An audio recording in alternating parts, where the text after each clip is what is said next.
2 Korintus 11. Alangkah baiknya jika kamu sabar terhadap kebodohanku yang kecil itu.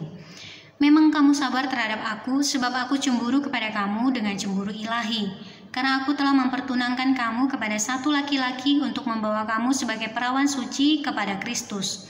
Tetapi aku takut kalau pikiran kamu disesatkan dari kesetiaan kamu yang sejati kepada Kristus.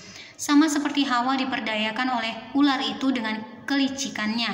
Sebab kamu sabar saja jika ada seorang datang memberitakan Yesus yang lain daripada yang telah kami beritakan, atau memberikan kepada kamu roh yang lain daripada yang telah kamu terima, atau Injil yang lain daripada yang telah kamu terima.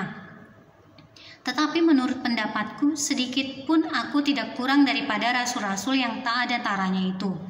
Jikalau aku kurang paham dalam hal berkata-kata, tidaklah demikian dalam hal pengetahuan, sebab kami telah menyatakannya kepada kamu pada segala waktu dan di dalam segala hal.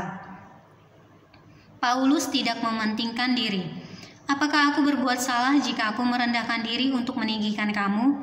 Karena aku memberitakan Injil Allah kepada kamu dengan cuma-cuma. Jemaat-jemaat lain telah kurampok dengan menerima tunjangan dari mereka supaya aku dapat melayani kamu.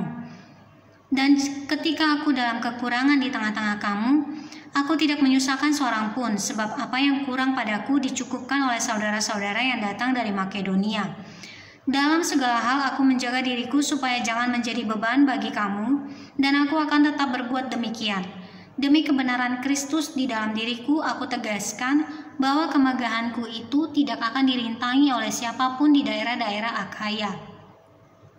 Mengapa tidak? Apakah karena aku tidak mengasihi kamu? Allah mengetahuinya. Tetapi apa yang kulakukan akan tetap kulakukan untuk mencegah mereka yang mencari kesempatan guna menyatakan bahwa mereka sama dengan kami dalam hal yang dapat dimegahkan.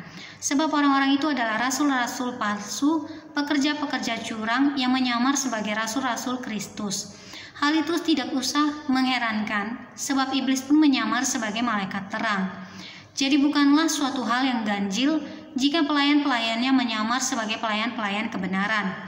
Kesudahan mereka akan setimpal dengan perbuatan mereka.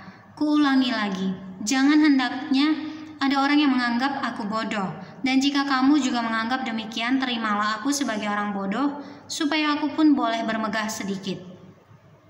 Apa yang aku katakan, aku mengatakannya bukan sebagai seorang yang berkata menurut firman Tuhan, melainkan sebagai seorang bodoh yang berkeyakinan bahwa ia boleh bermegah. Karena banyak orang yang bermegah secara duniawi, aku mau bermegah juga. Sebab kamu suka sabar terhadap orang bodoh, karena kamu begitu bijaksana, karena kamu sabar jika orang memperhambakan kamu, jika orang menghisap kamu, jika orang menguasai kamu, jika orang berlaku angkuh terhadap kamu, jika orang menampar kamu.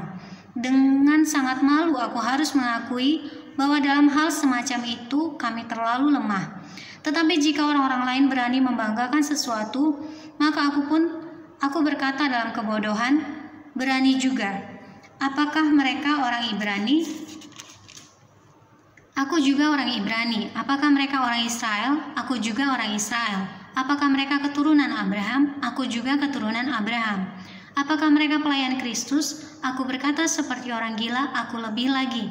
Aku lebih banyak berjerih lelah, lebih sering di dalam penjara, didera di luar batas, kerap kali dalam bahaya maut, 5 kali aku disesal orang Yahudi, setiap kali 40 kurang 1 pukulan, 3 kali aku didera, 1 kali aku dilempari dengan batu, 3 kali mengalami karam kapal, sehari semalam aku terkatung-katung di tengah laut, dalam perjalananku aku sering diancam bahaya banjir dan bahaya penyamun, bahaya dari pihak orang-orang Yahudi dan dari pihak orang-orang bukan Yahudi, bahaya di kota, bahaya di padang gurun, bahaya di tengah laut, dan bahaya dari pihak saudara-saudara palsu.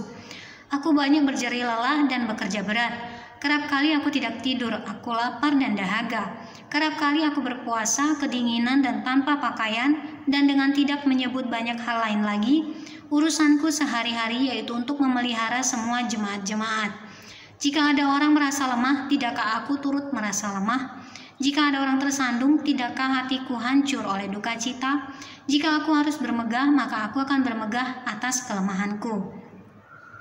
Allah yaitu Bapa dari Yesus Tuhan kita yang terpuji sampai selama-lamanya tahu bahwa aku tidak berdusta. Di Damsyik, wali negeri Raja Aretas menyuruh mengawal kota orang-orang Damsyik untuk menangkap aku. Tetapi dalam sebuah keranjang aku diturunkan dari sebuah tingkap keluar tembok kota, dan dengan demikian aku terluput dari tangannya.